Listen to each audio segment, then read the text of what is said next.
Mr. Gaffoni, short-term rentals. The large volume of daily and weekly rentals in areas zoned single-family residential is changing the uniqueness of our island. What do you suggest to solve the short-term renter problems that are felt by year-round residents? Sure. One thing that's really important to remember is there are certain things that the city can do and there are certain things that the city cannot do.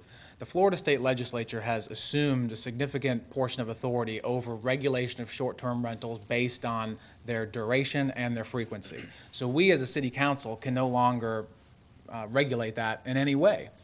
That's an issue that's handled by the Florida Legislature now. So contact with our representatives like Bob Rommel, who I have a great working relationship with the new representative in District 80, likely to be Laura Mello.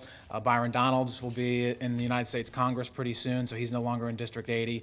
But working with those representatives and Senator Kathleen Passidomo to see if there's a solution to help localities and municipalities be able to get things, to provide some more of that authority back.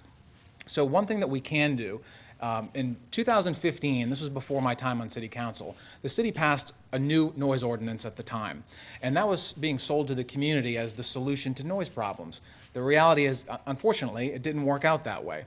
So over the last couple of years, if you look at the statistics, the number of calls that have come in regarding noise, the number of citations that have been issued regarding noise have been pretty consistent.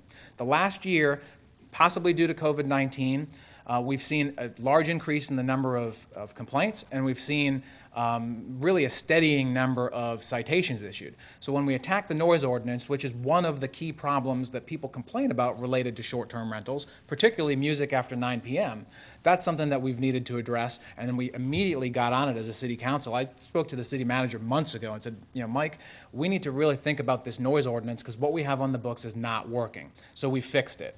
And in 6 months, we're going to review it again and make sure that it's still fixed. And then we look at other problems. Occupancy. We look at parking violations. We look at trash violations. There are a number of things that we can look at that exist on city books that maybe need a little tweaking to make them more enforceable. So when people call in when they have an issue, that they're not disregarded, but they actually get a result. And that'll help us long term. And we need to continue to be open to look at these ordinances time and time again to make sure that they're fully responsive to our citizens' needs.